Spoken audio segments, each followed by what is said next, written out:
La luna deslumbrante asoma entre los árboles. La oscuridad de la noche lo inunda todo y una tenue niebla comienza a aparecer. Adéntrate en el bosque, busca el árbol viejo, siéntate a su lado. Ponte cómodo, cierra los ojos y escucha la historia que traen hasta ti las criaturas de la noche. Bienvenidos. Estos son los cuentos del bosque oscuro.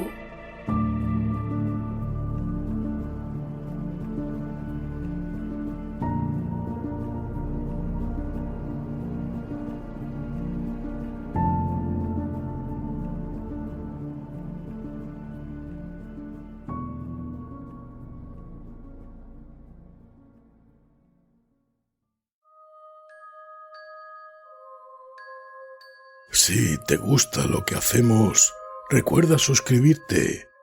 Es totalmente gratuito y estarás al tanto de la aparición de nuevos audios. Y recuerda darle a me gusta antes de que acabe el audio, que no se te olvide. Quién sabe qué horribles pesadillas nos aguardan después.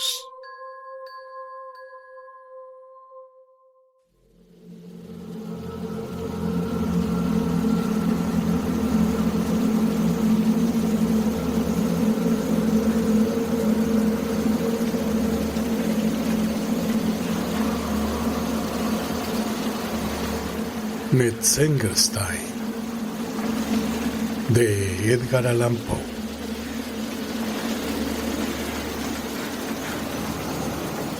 Pestis eram vivus moriens tua mors ero. Martín Lutero.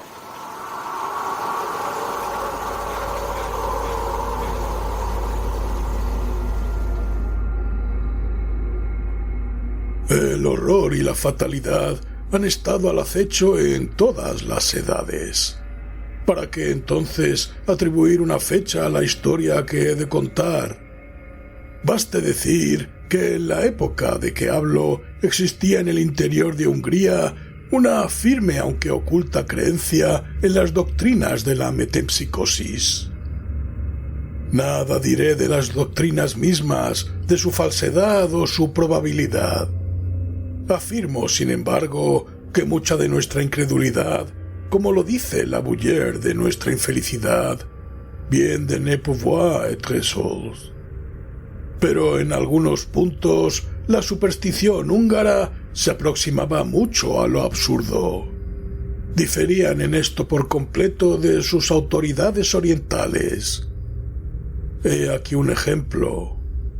El alma, afirmaban, según lo hace notar un agudo e inteligente parisiense, solo habita una vez en un cuerpo sensible.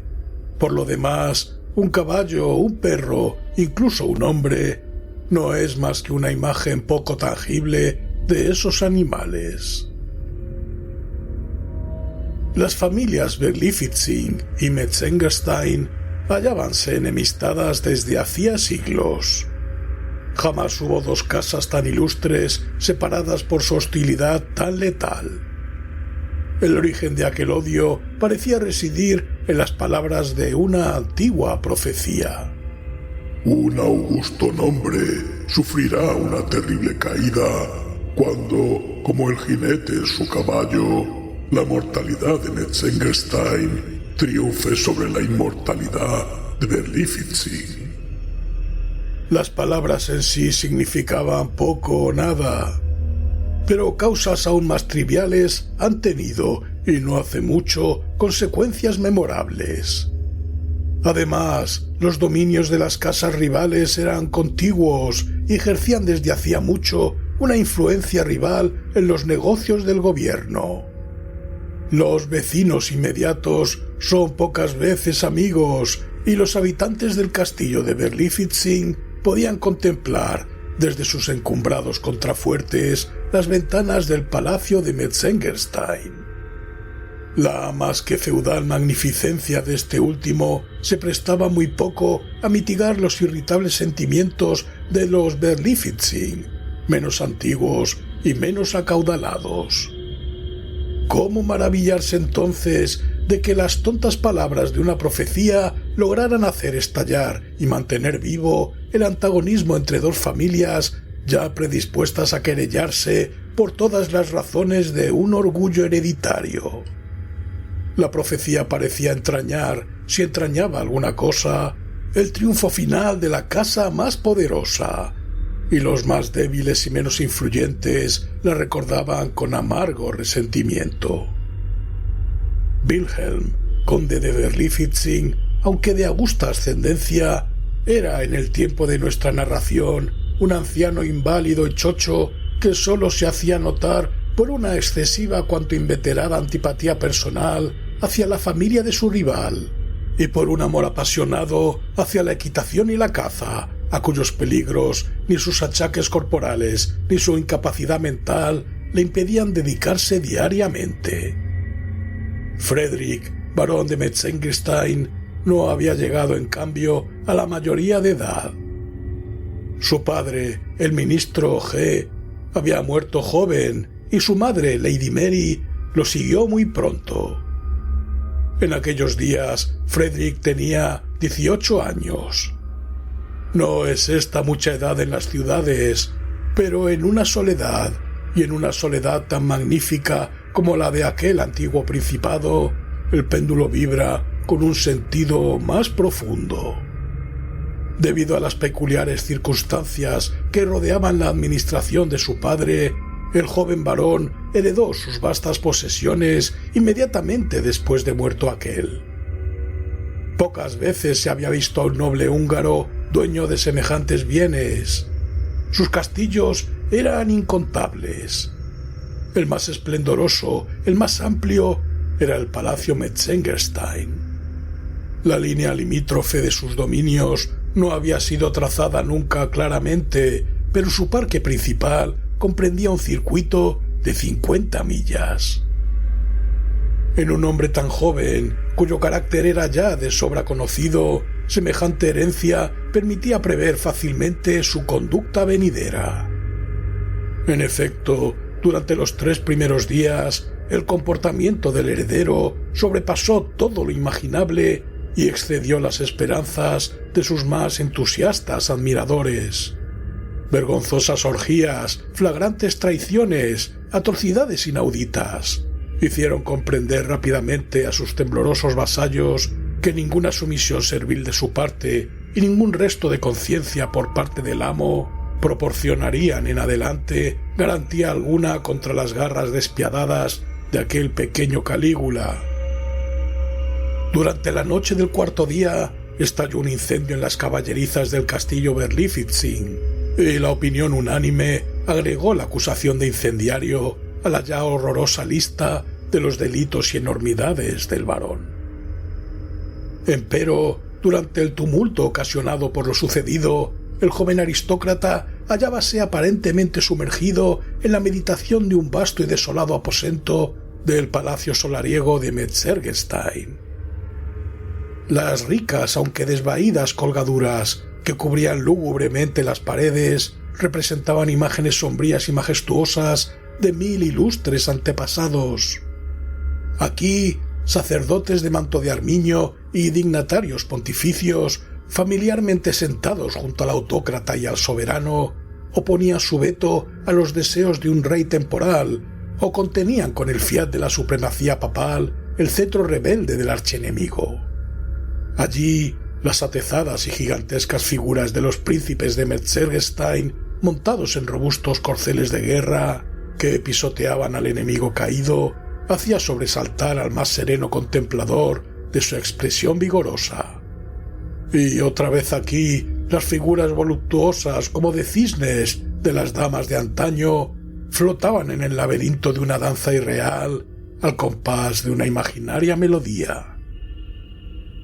Pero mientras el varón escuchaba o fingía escuchar el creciente tumulto en las caballerizas de Berlifitzing y quizá meditaba algún nuevo acto aún más audaz, sus ojos se volvían distraídamente hacia la imagen de un enorme caballo, pintado con un color que no era natural y que aparecía en las tapicerías como perteneciente a un sarraceno, antecesor de la familia de su rival.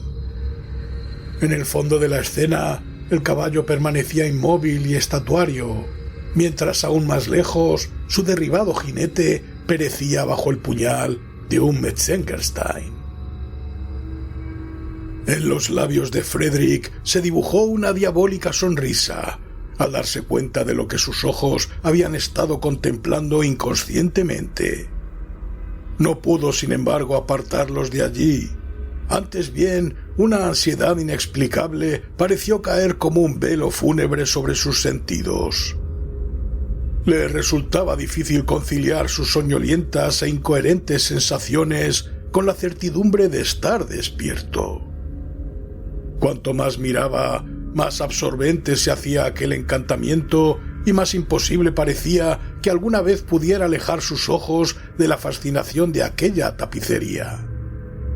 Pero como afuera el tumulto era cada vez más violento, logró por fin concentrar penosamente su atención en los rojizos resplandores que las incendiadas caballerizas proyectaban sobre las ventanas del aposento.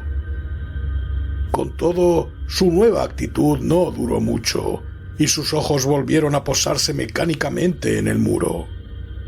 Para su indescriptible horror y asombro, la cabeza del gigantesco corcel parecía haber cambiado entre tanto de posición. El cuello del animal, antes arqueado como si la compasión lo hiciera inclinarse sobre el postrado cuerpo de su amo, tendíase ahora en dirección al varón. Los ojos, antes invisibles, mostraban una expresión enérgica y humana, brillando con un extraño resplandor rojizo como de fuego. Y los abiertos belfos de aquel caballo, aparentemente enfurecido, dejaban a la vista sus sepulcrales y repugnantes dientes. Estupefacto de terror, el joven aristócrata se encaminó tambaleante hacia la puerta. En el momento de abrirla, un destello de luz roja, inundando el aposento, proyectó claramente su sombra contra la temblorosa tapicería. Y Frederick se estremeció al percibir que aquella sombra, mientras él permanecía titubeando en el umbral, asumía la exacta posición y llenaba completamente el contorno del triunfante matador del sarraceno Berlifitzing. Para calmar la depresión de su espíritu, el varón corrió al aire libre. En la puerta principal del palacio encontró a 3 escuderos. Con gran dificultad y a riesgo de sus vidas, los hombres trataban de calmar los convulsivos saltos de un gigantesco caballo de color de fuego. «¿De quién es este caballo? ¿Dónde lo encontraron?», demandó el joven, con voz tan sombría como colérica, al darse cuenta de que el misterioso corcel de la tapicería era la réplica exacta del furioso animal que estaba contemplando. «Es suyo, señor», repuso uno de los escuderos. «o por lo menos no sabemos que nadie lo reclame. Lo atrapamos cuando huía echando humo y espumante de rabia de las caballerizas incendiadas del conde de Berlifitzing. Suponiendo que era uno de los caballos extranjeros del conde, fuimos a devolverlo a sus hombres, pero estos negaron haber visto nunca al animal, lo cual es raro, pues bien se ve que escapó muy poco de perecer en las llamas».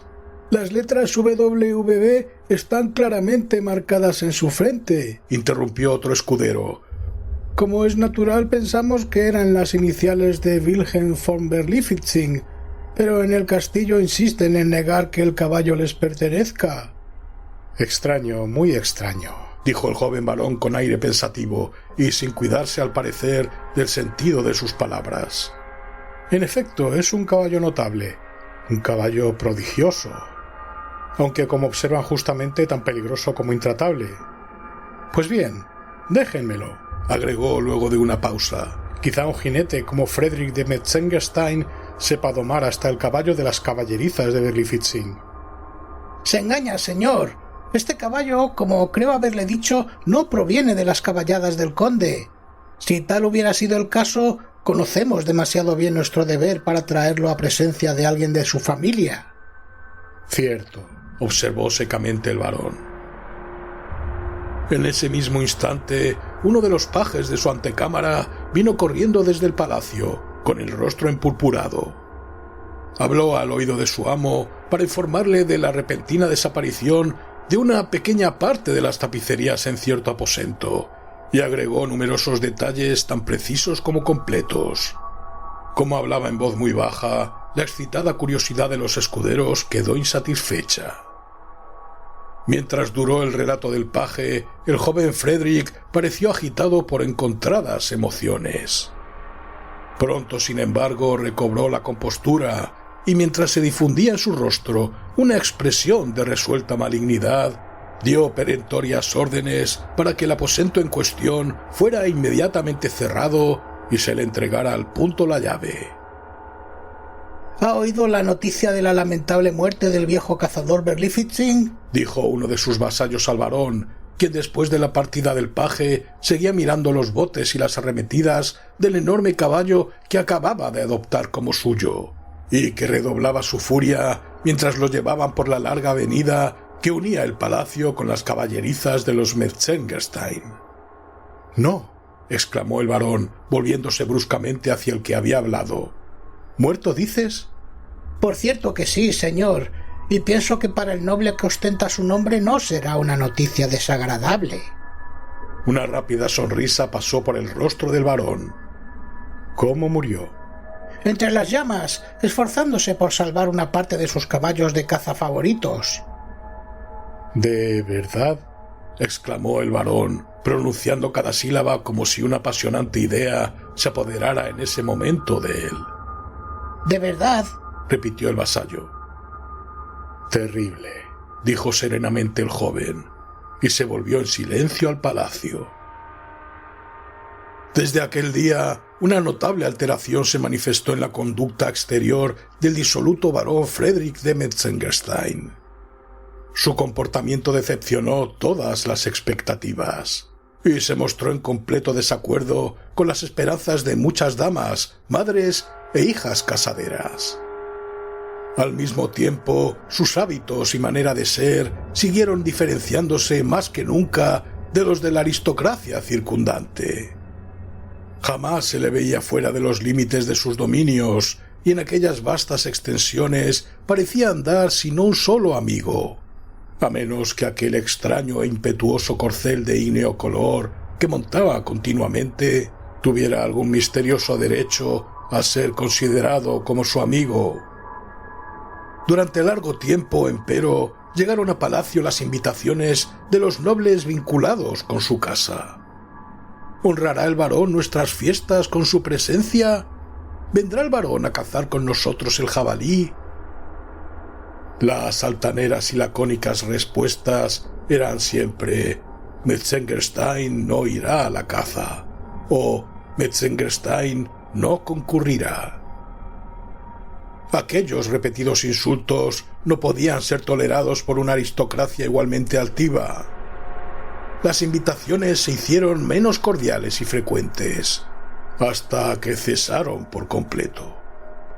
Incluso se oyó a la viuda del infortunado conde Berlifitzing expresar la esperanza de que el varón tuviera que quedarse en su casa cuando no deseara estar en ella, ya que desdeñaba la sociedad de sus pares, y que cabalgara cuando no quisiera cabalgar, puesto que prefería la compañía de un caballo. Aquellas palabras eran sólo el estallido de un rencor hereditario y servían apenas para probar el poco sentido que tienen nuestras frases cuando queremos que sean especialmente enérgicas. Los más caritativos, sin embargo, atribuían aquel cambio en la conducta del joven noble a la natural tristeza de un hijo por la prematura pérdida de sus padres. Ni que decir que echaban al olvido su odiosa y desatada conducta en el breve período inmediato a aquellas muertes. No faltaban quienes presumían en el varón un concepto excesivamente altanero de la dignidad. Otros, entre los cuales cabe mencionar al médico de la familia, no vacilaban en hablar de una melancolía morbosa y mala salud hereditaria, mientras la multitud hacía correr oscuros rumores de naturaleza aún más equívoca. Por cierto que el obstinado afecto del joven hacia aquel caballo de reciente adquisición, afecto que parecía centrarse a cada nueva prueba que daba el animal de sus feroces y demoníacas tendencias, terminó por parecer tan odioso como anormal a ojos de todos los hombres de buen sentido. Bajo el resplandor del mediodía, en la oscuridad nocturna, enfermo o sano, con buen tiempo o en plena tempestad, el joven Metzengerstein parecía clavado en la montura del colosal caballo, cuya intratable fiereza se acordaba también con su propia manera de ser. Agregábanse además ciertas circunstancias que, unidas a los últimos sucesos, conferían un carácter extraterreno y portentoso a la manía del jinete y a las posibilidades del caballo. Habíanse medido cuidadosamente la longitud de alguno de sus saltos, que excedían de manera asombrosa las más descabelladas conjeturas. El varón no había dado ningún nombre a su caballo, a pesar de que todos los otros de su propiedad los tenían. Su caballeriza, además, fue instalada lejos de las otras, y sólo su amo osaba penetrar allí y acercarse al animal para darle de comer y ocuparse de su cuidado. Era asimismo de observar que, aunque los 3 escuderos que se habían apoderado del caballo cuando escapaba del incendio en la casa de los Berlifitzing lo habían contenido por medio de una cadena y un lazo, ninguno podía afirmar con certeza que en el curso de la peligrosa lucha o en algún momento más tarde hubiera apoyado la mano en el cuerpo de la bestia. Si bien los casos de inteligencia extraordinaria en la conducta de un caballo lleno de bríos no tienen por qué provocar una atención fuera de lo común, ciertas circunstancias se imponían por la fuerza aun a los más escépticos y flemáticos. Se afirmó incluso que en ciertas ocasiones la boquiabierta multitud que contemplaba a aquel animal había retrocedido horrorizada ante el profundo e impresionante significado de la terrible apariencia del corcel. Ciertas ocasiones en que aun el joven Metzengerstein palidecía y se echaba atrás, evitando la viva, la interrogante mirada de aquellos ojos que parecían humanos. Empero, en el séquito del varón nadie ponía en duda el ardoroso y extraordinario efecto que las fogosas características de su caballo provocaban en el joven aristócrata. Nadie, a menos que mencionemos a un insignificante pajecillo contrahecho que interponía su fealdad en todas partes y cuyas opiniones carecían por completo de importancia. Este paje, si vale la pena mencionarlo, tenía el descaro de afirmar que su amo jamás se instalaba en la montura sin un estremecimiento tan imperceptible como inexplicable, y que al volver de sus largas y habituales cabalgatas, cada rasgo de su rostro aparecía deformado por una expresión de triunfante malignidad. Una noche tempestuosa, al despertar de un pesado sueño, Metzengerstein bajó como un maníaco de su aposento y, montando a caballo con extraordinaria prisa, se lanzó a las profundidades de la floresta. Una conducta tan habitual en él no llamó especialmente la atención, pero sus domésticos esperaron con intensa ansiedad su retorno cuando, después de algunas horas de ausencia, las murallas del magnífico y suntuoso palacio de los Metzengerstein comenzaron a agrietarse y a temblar hasta sus cimientos, envueltas en la furia ingobernable de un incendio. Aquellas lívidas y densas llamaradas fueron descubiertas demasiado tarde. Tan terrible era su avance que, comprendiendo la imposibilidad de salvar la menor parte del edificio, la muchedumbre se concentró cerca del mismo, envuelta en silencioso y patético asombro. Pero pronto un nuevo y espantoso suceso reclamó el interés de la multitud, probando cuánto más intensa es la excitación que provoca la contemplación del sufrimiento humano que los más espantosos espectáculos que pueda proporcionar la materia inanimada. Por la larga avenida de antiguos robles que llegaba desde la floresta a la entrada principal del palacio, se vio venir un caballo dando enormes saltos, semejante al verdadero demonio de la tempestad, y sobre el cual había un jinete sin sombrero y con las ropas revueltas. Veíase claramente que aquella carrera no dependía de la voluntad del caballero. La agonía que se reflejaba en su rostro, la convulsiva lucha de todo su cuerpo, daban pruebas de sus esfuerzos sobrehumanos. Pero ningún sonido, salvo un solo alarido, escapó de sus lacerados labios que se había mordido una y otra vez en la intensidad de su terror. Transcurrió un instante y el resonar de los cascos se oyó clara y agudamente sobre el rugir de las llamas y el aullar de los vientos. Pasó otro instante y con un solo salto que le hizo franquear el portón y el foso, el corcel penetró en la escalinata del palacio, llevando siempre a su jinete y desapareciendo en el torbellino de aquel caótico fuego. La furia de la tempestad cesó de inmediato, siendo sucedida por una profunda y sorda calma. Blancas llamas envolvían aún el palacio como una mortaja, mientras en la serena atmósfera brillaba un resplandor sobrenatural que llegaba hasta muy lejos. Entonces, una nube de humo se posó pesadamente sobre las murallas, mostrando distintamente la colosal figura de un caballo.